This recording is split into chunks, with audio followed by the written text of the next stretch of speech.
నేను అది చేశాను ఇది చేశాను అని డబ్బాలు కొట్టుకుంటే ఆ ప్రభుత్వం మంచి ప్రభుత్వం అయిపోదు. హైదరాబాద్ నేనే తీసుకొచ్చాను, హైటెక్ సిటీ నేనే తీసుకొచ్చాను, రింగ్ రోడ్డు నేనే తీసుకొచ్చాను, లేకపోతే ఏపీకి నేను తప్ప ఇంకెవరూ లేరు ఉద్ధరించడానికి అని చెప్తే వాళ్ళు గొప్ప నాయకులు అయిపోరు. రాష్ట్రానికి నువ్వేం చేసావు, రాష్ట్రంలో నువ్వు విద్యార్థులకు ఏం చేసావు, వైద్య రంగానికి ఏం చేసావు, ఎన్ని మెడికల్ కాలేజీలు తెచ్చావు, ఎన్ని ఉద్యోగాలు ఇచ్చావు, శాంతి భద్రత ఎలా ఉన్నాయి, ప్రజలకు నువ్వు ఏం చేసావు, ప్రజలకు నువ్వు ఏం చేశావు అన్నదే ప్రజలు లబ్ధి పొందినప్పుడు లబ్ధి పొందిన ప్రజలే నిన్ను మంచి ప్రభుత్వం అని అంటారు, నిన్ను మంచి నాయకుడు అని అంటారు.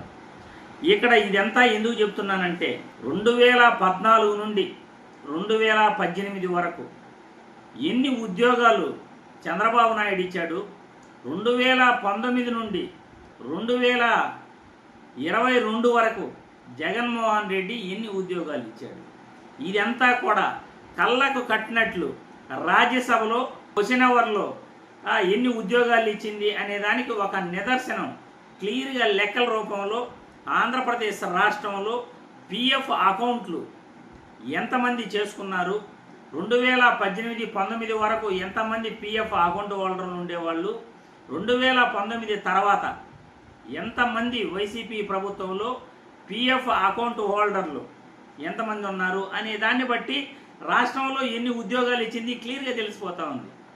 అంటే ప్రైవేట్ కంపెనీలోను ప్రభుత్వ సెక్టార్లోను ఈ యొక్క పిఎఫ్ అకౌంట్లను బట్టి ఎంతమంది పిఎఫ్ రిజిస్ట్రేషన్ చేసుకున్నారు అనే దాన్ని బట్టే ఎన్ని ఉద్యోగాలు ఆ ప్రభుత్వం కల్పించింది అనేది క్లియర్గా అర్థమవుతుంది.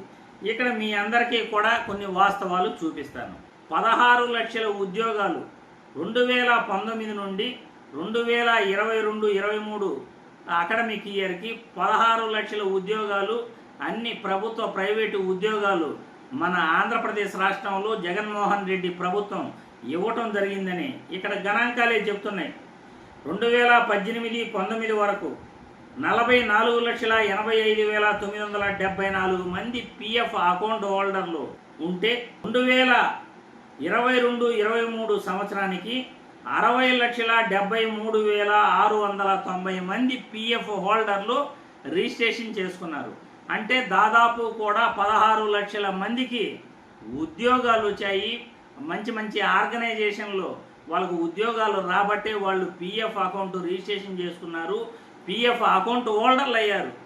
అదే జగన్మోహన్ రెడ్డికి మరియు చంద్రబాబుకు ఇద్దరిలో ఎవరి ప్రభుత్వం మంచి ప్రభుత్వం, ఇద్దరిలో ఎవరు మంచి నాయకుడు అని చెప్పుకోవాలంటే ఖచ్చితంగా జగన్మోహన్ రెడ్డి యొక్క గొప్పతనం ఆయన ఇచ్చిన ఉద్యోగాలను బట్టే తెలుస్తూ ఉంది.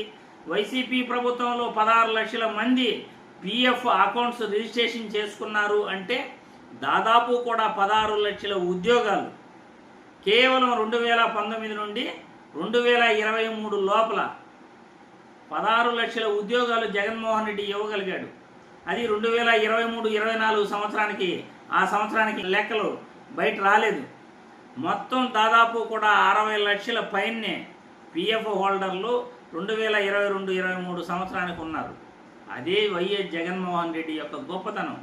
సచివాలయ వ్యవస్థ తీసుకురావటం, సచివాలయ వ్యవస్థ ద్వారా మళ్ళీ ప్రభుత్వ ఉద్యోగాలు 136,000 మందికి ఇవ్వటం, అదేవిధంగా వాలంటీర్ వ్యవస్థ తీసుకురావటం, అందులో 2,66,000 ఉద్యోగాలు ఇవ్వటం, కాంట్రాక్ట్ కార్మికులను 10,250 మందిని రెగ్యులరైజ్ చేసేదానికి జీవో ఇవ్వటం, ఆర్టీసీ కార్మికులను 53,000 మందిని ప్రభుత్వంలో విలీనం చేయటం, ఒక వైద్య రంగంలోని 53,000 ప్రభుత్వ ఉద్యోగాలు ఇవ్వటం, అదేవిధంగా రాష్ట్రంలోని అన్ని యూనివర్సిటీల్లో దాదాపు కూడా 3,500 అసిస్టెంట్ అసోసియేట్ ప్రొఫెసర్ పోస్టులను జగన్మోహన్ రెడ్డి ఫిలప్ చేయటం, టీచర్ ఉద్యోగాలు 1998 మరియు 2008 డిఎస్సి అభ్యర్థులకు దాదాపు 6,000 మందికి పైనే టీచర్ పోస్టులు కూడా ఆయన భర్తీ చేయటం, బీటెక్ చదివిన విద్యార్థులను ప్రభుత్వ బడుల్లో 12,000 రూపాయలు జీతం ఇచ్చి వాళ్ళకి ఇంటర్న్షిప్ ప్రోగ్రాము ప్రభుత్వ బడుల్లో ఏర్పాటు చేసి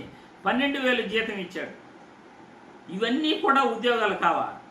అవి కాకుండా మంచి ఆర్గనైజ్డ్ సెక్టర్లో ఉద్యోగాలు పొందినట్లు అందులో పిఎఫ్ రిజిస్ట్రేషన్ చేసుకున్న వాళ్ళ లిస్టును బట్టే జగన్మోహన్ రెడ్డి 16 లక్షల ఉద్యోగాలు ఇచ్చాడు అని ఇక్కడ గణాంకాలు చెబుతున్నాయి.